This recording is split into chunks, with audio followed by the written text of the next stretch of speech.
행복한 사람들의 봄 전도 축제가 지난주에 끝났죠. 어떻게 여러분 전도 좀 하셨습니까? 저희 행카 수업이나 또 보통의 교회 제자 훈련 수업에서도 이러한 전도에 대한 숙제를 내줍니다. 그런데 그게 참 쉽지가 않습니다. 오래전 제자 훈련을 받으셨던 한 집사님에 대해서 이야기를 나누고 싶습니다. 이 집사님 꽤나 활달하신 분이십니다. 또 40대 후반에 가게를 하고 계셔서 사람들과 잘 어울리고 또 많은 인맥을 가지고 계십니다. 또 물론 신앙생활도 열심히 하셨죠. 주일학교 선생님도 하셨으니까. 그런 집사님에게 전도 숙제는 무척 쉬운 것처럼 보였습니다. 아유, 저희 교회 한번 오세요. 저희 교회 참 분위기 좋아요. 이렇게 해서 실제로 몇몇 분을 손쉽게 교회로 초대했습니다. 그리고 그 경험을 나누는 시간이 되었는데 가만히 다른 분들의 전도의 경험에 대한 이야기를 듣다가 한 가지 물음이 생겼다는 거예요. 나는 왜 전도에 대해서 다른 사람처럼 간절함이 없을까? 그래서 그 이유가 무엇인지 반대로 여쭤봤죠. 제가 전도하는 분들은 사실 저희 가게 손님들인데 저보다 삶의 여유도 있고 어찌 보면 사는 형편도 훨 낫습니다. 그런 분들이 굳이 교회에 올 필요가 있을까 하는 생각이 들기도 하고, 또 신앙이라는 게 개인의 선택이지 않습니까? 그런데 그게 강권한다는 게 글쎄요, 잘 모르겠습니다. 왜 그럴까요, 목사님? 여러분, 이 집사님의 문제점이 무엇일까요? 답이 없네요. 혹 여러분도 전도에 간절함이 없으십니까? 우선은 교회에서 하라고 하니까 하겠지만 굳이 내가 전도를 해야 하나? 교회 나올 사람이면 하나님이 알아서 나오게 하시겠지. 굳이 힘들게 뭐가 아쉬워서 내 모든 것 털어가면서 전도를 해야 하나? 이런 의문에 좋은 답이 바로 요나서의 말씀입니다. 오늘 읽었던 요나서 3장의 시작은 복음을 전하러 가는 요나의 모습으로 시작을 합니다. 3장 1절, 요나의 말씀이 두 번째로 요나에게 임하니라. 이르시되 일어나 저 큰 성읍 니느웨로 가서 내가 내게 명한 바를 그들에게 선포하라 하신지라. 요나가 여호와의 말씀대로 일어나서 니느웨로 가니라. 말씀을 전해야 하는 선지자로 해야 할 일을 잘하는 것 같습니다. 자, 이런 요나의 메시지는 무엇일까요? 3장 4절, 40일이 지나면 니느웨가 무너지리라. 이 메시지에 니느웨 사람은 어떻게 반응할까요? 3장 5절, 니느웨 사람들이 하나님을 믿고 금식을 선포하고 높고 낮은 자를 막론하고 굵은 배의 옷을 입은지라. 와, 무슨 일이 일어났습니까? 요나의 전도에 니느웨 사람들이 하나님을 믿게 되었습니다. 그래서 금식하고 굵은 배옷을 입고 큰 회개운동, 부흥의 운동이 일어났습니다. 그리고 이것이 계속 퍼져나갑니다. 그 일이 니느웨 왕에게 들림에 왕이 보좌에서 일어나 왕복을 벗고 굵은 배옷을 입고 제위에 앉으니라. 왕이 그의 대신들이 조서를 내려 니느웨에 선포하여 이르되 사람이나 짐승이나 소떼나 양떼나 아무것도 입에 대지 말지니 곧 먹지도 말 것이요 물도 마시지 말 것이며 사람이든지 짐승이든지 다 굵은 배옷을 입을 것이요 힘써 하나님께 부르짖을 것이며 각기 악한 길과 손으로 행한 강포에서 떠날 것이라. 심지어 니느웨 왕까지 회개하고 또 사람들과 짐승까지 금식과 회개를 명합니다. 그래서 결국 이러한 회개에 답하신 하나님께서는 그 뜻을 돌이키사 니느웨를 심판하지 않으십니다. 하나님이 그들이 행한 것, 곧 그 악한 길에서 돌이켜 떠난 것을 보시고 하나님이 뜻을 돌이키사 그들에게 내리라고 말씀하신 재앙을 내리지 아니하신지라. 여기까지 보면 와, 정말 대단한 하나님의 역사가 일어났고 선지자 요나는 정말 뿌듯했을 것입니다. 해피엔딩이죠. 그런데 요나의 마음은 그렇지가 않습니다. 요나의 본심이 드러나는 4장의 내용을 보면 이것이 여실히 드러납니다. 이건 마치 앞서 이야기한 집사님의 경우라 치면 교회 한번 오세요 초청한 분이 교회 방문한 날 등록하고 새가족반 수료하고 또 교회 훈련 프로그램 다 쫓아다니고 매 시간마다 예배 드리고 교회 잘 적응해서 여기저기 봉사를 드리고 있는데 그런 기적 같은 일이 일어났는데 뭔가 집사님의 마음속에 묘하게 올라오는 것과 비슷하다고 할까요? 그리고 말이죠, 이 요나서는 회개한 니느웨에 대한 이야기보다는 사실 요나에 대한 이야기입니다. 다시 말해 새 가족에 대한 이야기가 아니라 새 가족을 교회로 초청한 집사님에 대한 이야기입니다. 자, 새 가족을 초청한 집사님의 마음을 들여다보기 위해서, 또한 니느웨에 회개의 메시지를 선포한 요나의 마음을 들여다보기 위해서 요나서의 전체 이야기를 좀 훑어보겠습니다. 우선 4장으로 가보겠습니다. 요나서의 핵심 구절은 4장 1절 2절입니다. 4장 1절, 요나가 매우 싫어하고 성을 내며. 앞서 3장에서 분명히 니느웨에 큰 회개와 부흥이 있었는데 4장의 시작은 요나가 매우 싫어하고 성을 냈다고 합니다. 이는 실제 일어난 일과 요나가 바라는 것 사이에 뭔가 어긋나는 게 있다는 거죠. 그것이 무엇일까요? 사실 요나는 하나님이 니느웨를 정말 심판하기를 원했습니다. 그런데 실제로 그 심판이 일어나지 않았습니다. 게다가 요나는 이미 이 심판의 재앙이 없을 것을 알았습니다. 그리고 그것이 싫어서 1장에서 요나는 다시스로 도망을 갔습니다. 그리고 4장 2절에 그 속내를 이야기합니다. 여호와께 기도하여 이르되 여호와여, 내가 고국에 있을 때 이러하겠다 말씀하지 아니하였나이까? 그러므로 내가 빨리 다시스로 도망하였사오니 주께서는 은혜로우시며 자비로우시며 노하기를 더디하시며 이내가 크시사 뜻을 돌이켜 재앙을 내리시지 아니하는 하나님이신 줄을 내가 알았습니다. 그런데 왜 요나는 니느웨에 심판이 있기를 원했을까요? 먼저 이 당시 이스라엘인이 이방 땅에 간다는 것은 부정한 일, 즉 꺼리는 일이었습니다. 그런데 하나님의 말씀, 즉 니느웨 심판에 대한 말씀이 임했을 때 요나는 니느웨와는 정반대인 다시스로 도망을 갑니다. 이 다시스도 이방 땅입니다. 이를 통해서 우리는 요나가 다른 이방 땅보다 특히 니느웨를 싫어했다는 것을 알 수 있습니다. 니느웨는 아수르의 수도였습니다. 그리고 아수르는 북이스라엘을 멸망을 시켰죠. 그러니 당시 이스라엘 사람에게 있어서 니느웨는 우리나라 사람으로 치면 일본과 같은 존재였습니다. 그런데 그런 니느웨의 심판의 메시지를 선포하라. 순간 생각해보면 아이고야, 요나는 통쾌하겠다, 속이 시원하겠다, 이렇게 판단하겠지만 그렇지가 않습니다. 성경을 보면 보통 긍휼이 풍성하신 하나님께서 심판에 대해 메시지를 선포한다는 것은 회개의 기회를 주시길 원하시고 또 심판을 돌이키겠다는 것을 바라시는 것을 담고 있습니다. 요나가 하나님의 그 긍휼한 마음을 알았습니다. 하나님이 니느웨를 불쌍히 여기고 또 니느웨에 회개가 있다면 심판하지 아니할 것을 알았습니다. 그래서 왜 니느웨가 용서받아야 돼? 그냥 멸망했으면 좋겠어. 그리고 또한 이것은 요나 개인적으로도 썩 즐거운 일이 아닙니다. 요나의 직업이 뭡니까? 선지자입니다. 선지자의 끝발은 말한 대로 이루어지는 것입니다. 그런데 심판의 메시지를 전했는데 심판이 일어나지 않는다. 왜냐하면 모두 회개하니까. 이 말은 요나가 거짓 선지자가 되어야 하는 것을 의미합니다.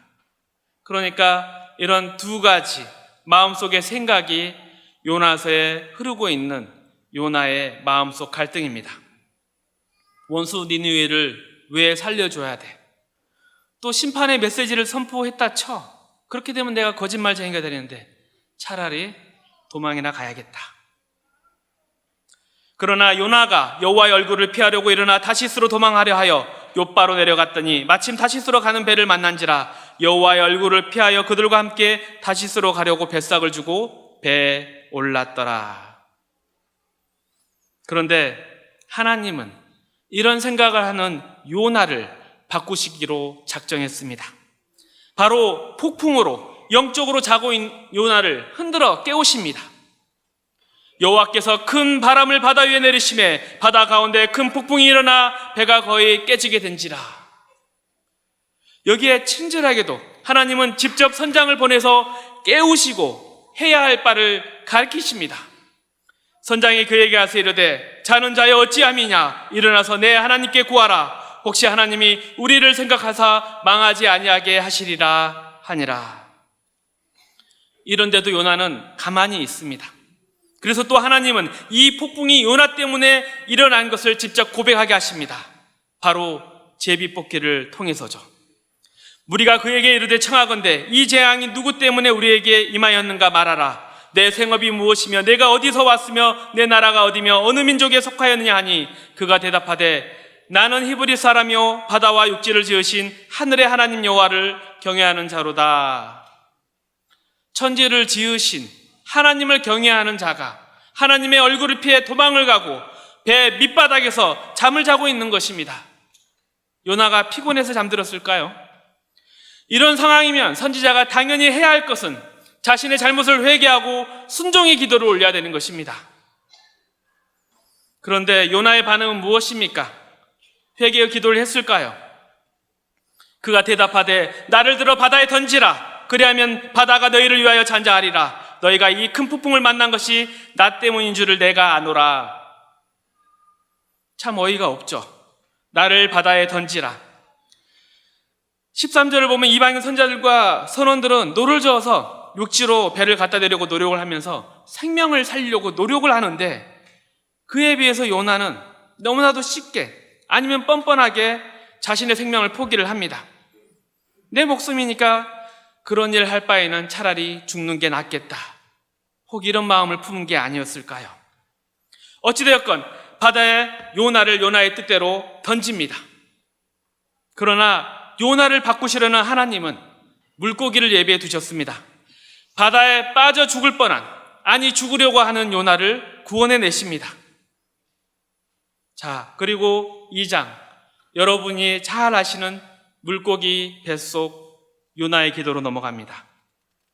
그런데 여기서도 꼭 짚고 넘어가야 할 것이 있습니다. 우리가 보통 2장의 요나의 모습을 보면 요나가 뉘우친 것이 아닐까 생각할 수 있습니다. 왜요? 기도하니까. 기도의 내용이 구원을 이야기하고 자신의 소원에 대한 이야기를 하니까 그럴 수 있습니다. 매우 신실해 보이죠. 하지만 분명히 기억해야 될 것은 요나가 사정에서 분을 내고 성을 내었습니다. 그리고 또한 1장에서는 생명을 살리려는 선장이나 선원을 돕기보다는 차라리 빠져 죽기를 원했던 요나를 생각하면서 2장을 보십시오. 자, 이런 맥락에서 질문을 하나 드리겠습니다. 2장의 기도에서 가장 많이 등장하는 단어가 무엇일까요? 정답은 바로 나입니다. 나. 요나의 기도의 중심에는 사실 시퍼렇게 살아있는 내가 있었습니다. 그리고 2장 8절 9절을 보면 이 내가 훨씬 더 돋보이는 것을 알 수 있습니다. 저는 은혜를 저버리는 이방인 같지 않습니다. 이스라엘인으로서 선지자로서 나의 소원을 갚겠습니다. 거짓되고 헛된 것을 숭상하는 모든 자는 자기에게 베푸신 은혜를 버렸사느나 나는 감사한 목소리로 주께 제사를 드리며 나의 소원을 주께 갚겠나이다. 이런 2장을 보면 정말 요나가 회개를 했을까요? 아니면 처음 그대로일까요? 그냥 그대로 나를 외치는 그런 요나일까요? 이런 모습은 3장에도 그대로 드러납니다. 3장을 읽으셨죠? 질문을 드리겠습니다. 요나는 며칠 동안 니느웨에서 선포를 합니까? 네, 3장 4절을 보면 하루입니다. 그런데 하나님이 보시기에 며칠 동안 걸어 다니면서 선포해야 되는 곳일까요? 그것은 3일입니다.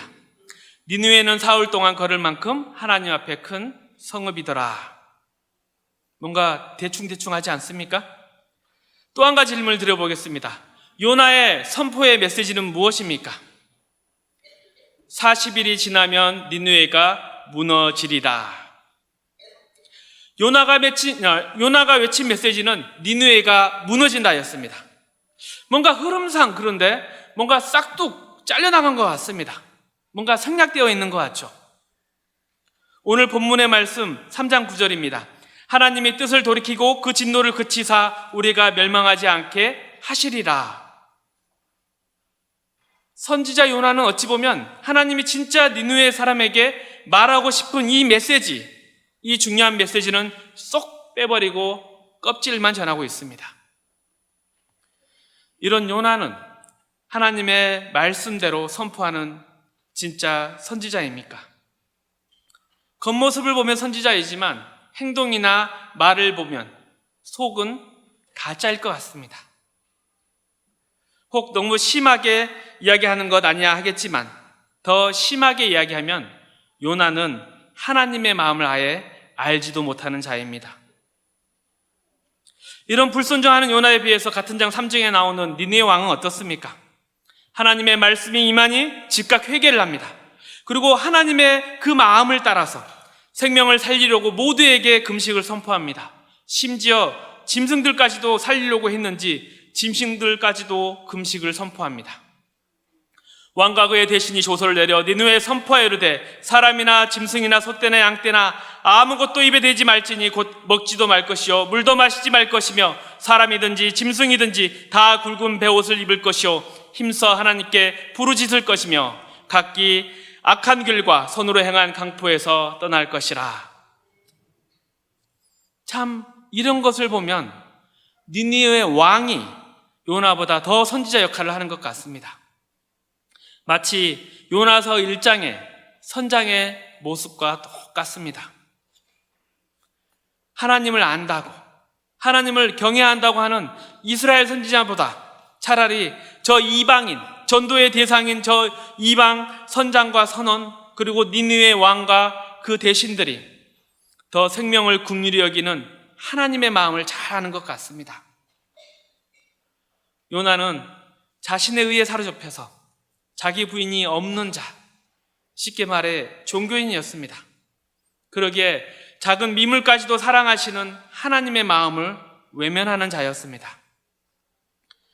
하물며 이 큰 성읍 니느웨에는 좌우를 분별하지 못하는 자가 12만 명이요 가축도 많이 있나니 내가 어찌 아끼지 아니하겠느냐 하시니라. 여러분은 어떻습니까? 우리 잘 암송을 하죠. 하나님이 세상을 이처럼 사랑하사 독생자를 주셨으니 이는 그를 믿는 자마다 멸망치 않고 영생을 얻게 하려 하심이라.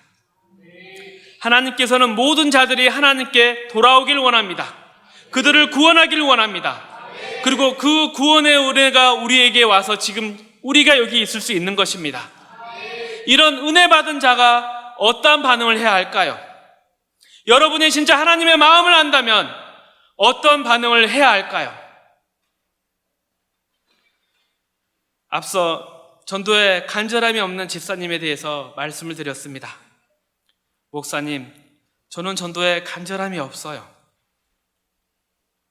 그 집사님 주변 사람들을 볼 때 어떤 마음으로 봤을까요? 하나님의 마음으로 봤을까요? 정말 한 생명을 더 구하기를 원하시는 그 하나님의 마음으로, 또 그것을 위해서 십자가에 오르신 예수님의 마음으로 봤을까요? 그리고 하나님의 구원이라는 것은 나만을 위한 것이 아닙니다. 그리고 또한 그리 바라는 천국이라는 곳은 나와 하나님만 계신 곳이 아닙니다. 하나님은 이 땅에 나만을 위한 아방궁을 짓는 것이 아니라 모든 사람들이 하나님을 예배하는 행복한 하나님의 나라를 만들기를 원하십니다. 이런 하나님의 마음이 와닿지 않습니까? 혹 아직도 이런 마음을 알지 못한다면 어찌 보면 내가 아직 나만 생각하는 요나처럼 악한 길, 멸망의 길에 서 있을지도 모릅니다. 하나님이 뜻을 돌이키시고 그 진노를 그치사 우리가 멸망하지 않게 하시리라. 긍휼하신 하나님께로 돌아오십시오. 그 길에서 돌이키십시오. 그리고 이 복음을 이웃에게 전하십시오. 그 길을 만들어주신 십자가 예수님을 전하십시오.